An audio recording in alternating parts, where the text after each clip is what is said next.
The year is 1942. Deep in the heart of England, away from the bombings of London and the fighting of the Western Front, a secret team of codebreakers are working in silence. At their disposal, a hodgepodge of typewriters, gears, and cables. And before them, one of the most complex puzzles ever devised by man.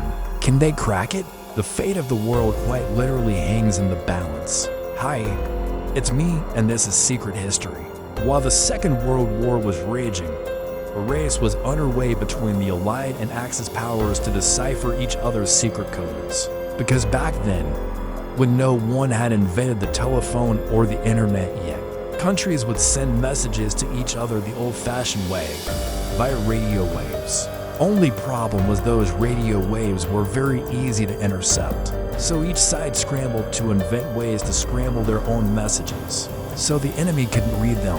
The Germans eventually came up with a device called Enigma, which would make over 100 billion different combinations every second, making it virtually impossible for anyone to decipher their coded messages, except the British mathematician and computer scientist Alan Turing. Today, he's a household name thanks to the blockbuster movie about him starring Benedict Cumberbatch. But back then, he was just one of many working in the British government's code and cipher school trying to break into Enigma. What follows is the incredible story of how he and his team did the impossible. Now let's rewind a few years to the late 1930s. On September 1st, German troops marched into Poland, marking the beginning of the Second World War in Europe. 2 days later, Britain and France declared war on Germany after it refused to withdraw its troops. This meant that any coded messages sent between the two sides would be invaluable. The Germans had already begun using Enigma to obfuscate their communications, but so far the Allies hadn't managed to decode anything they said. This is where Alan Turing comes in. By the time war broke out, he'd already established himself as one of Britain's leading mathematicians. He'd written papers on everything from artificial intelligence to cryptography. In fact, in 1936, he'd even published a paper outlining how a machine could think. However, being a mathematician wasn't exactly all that useful in the early years of the war. Unfortunately, Turing was about to find out why. In 1940, he applied for a job at the British Admiralty to help break German naval codes. But because of his homosexuality, which was illegal at the time, he was rejected. Fortunately, the following year, the government realized that if they wanted to win the war, they'd need some cracking minds working for them. So they created the British Code and Cipher School, a top-secret facility where some of the best minds in Britain were employed to crack enemy codes. One of these was Alan Turing. He worked in Hut 8 of Bletchley Park, a country house in rural Buckinghamshire, along with French and Polish experts who had already come close to cracking Enigma. Turing's job was simple: decipher German messages. It sounds like an impossible task. Every day, the Germans would transmit 3 new daily settings for their machines, meaning every message was different. Not only that, the Enigma operators would change their codes several times a day. Most of Turing's colleagues believed the German machines were unbreakable, but he begged to differ. First, he drew up detailed specifications for a machine that would do the hard work for them, testing every possible combination until it found the right one. But there was a problem. Such a machine didn't exist yet. Instead, the team had to do much of the work by hand, which was slow and prone to error. As months turned into years and the war raged on, the stakes got higher and higher. With thousands of lives hanging in the balance, Turing knew he had to do something. He asked the head of the department for permission to build his machine, but he refused. Undeterred, he approached the director of naval intelligence, John Tiltman, who agreed to back his proposal. With influential support, Turing finally got the green light to build his machine.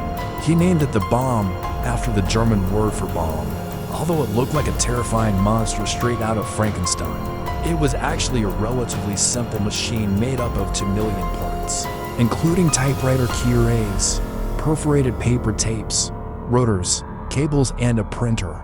Unlike its creators, It worked day and night without stopping until it had the answer. And instead of coffee breaks, it took 5-minute rests every half an hour to prevent its gears from overheating. Once set, it would test thousands of possible solutions in mere seconds. Suddenly, the seemingly impossible was possible. The bomb machine started returning results, but it was still a slow process. After all, the machines had to go through hundreds of thousands of potential solutions. If the operators didn't know what to expect, they could easily be misled by false positives. Enter Ada Lovelace, a name synonymous with coding. In fact, she's often referred to as the world's first programmer. She was born in 1815, the daughter of Lord Byron, the famous Romantic poet. From an early age, she showed an aptitude for math and science, studying algebra, geometry, and astronomy.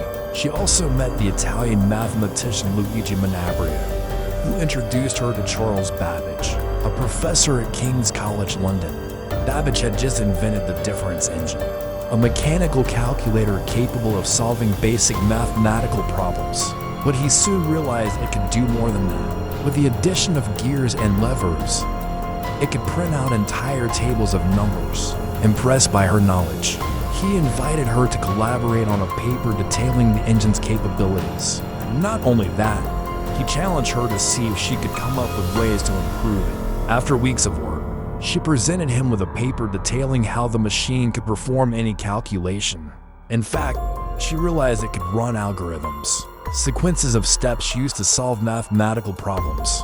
One algorithm in particular stood out. Now, 2, 3, 5, 7, 11.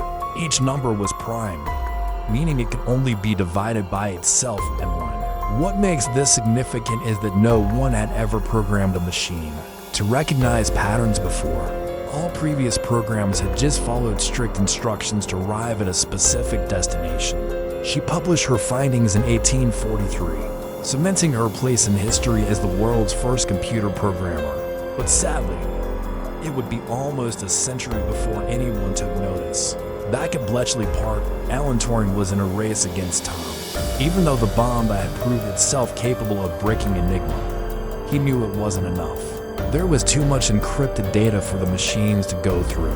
He needed a new algorithm, something that would allow the machines to identify meaningful words in the encrypted text, which would lead them to the right solution faster. Then one day, he thought of the most unlikely source of inspiration, a book he'd read as a boy, The Bride of Frankenstein. The mad scientist in the novel had created a monster that eventually turned against him. But what if he did things differently? What if instead of creating a machine that would just solve one problem, he created one that could learn to solve many? Turing teamed up with another codebreaker named Joan Clark to bring his vision to life. Their idea was radical, a programmable computer that could learn and adapt, finding solutions to problems that had never been solved before. But it was risky. If the Germans discovered what they were doing, it could end the war right then and there. Luckily for them, the Germans didn't know what hit them. Over the next few years, Turing and Clark developed a new algorithm that allowed the bomb machines to search for patterns. In the coded messages, they fed the machines lists of common words like articles, prepositions, and pronouns, which helped them narrow down the possibilities. This led to a dramatic increase in the number of broken messages, helping the Allies gain valuable intelligence on the enemy. But they kept quiet about their success. It wasn't until 1975 that the British government officially acknowledged the importance of Turing's work. By then, he'd long since retired from Bletchley Park. Sadly, his story doesn't have a happy ending. When he was outed as homosexual, he was arrested and forced to undergo chemical castration. 2 years later, he died from cyanide poisoning. Was it suicide or murder? We may never know. So can you imagine a world without computers or the internet? Without Turing, that might have been our reality. And if you enjoyed this glimpse into history's hidden heroes, hit subscribe for more untold stories that shape our world.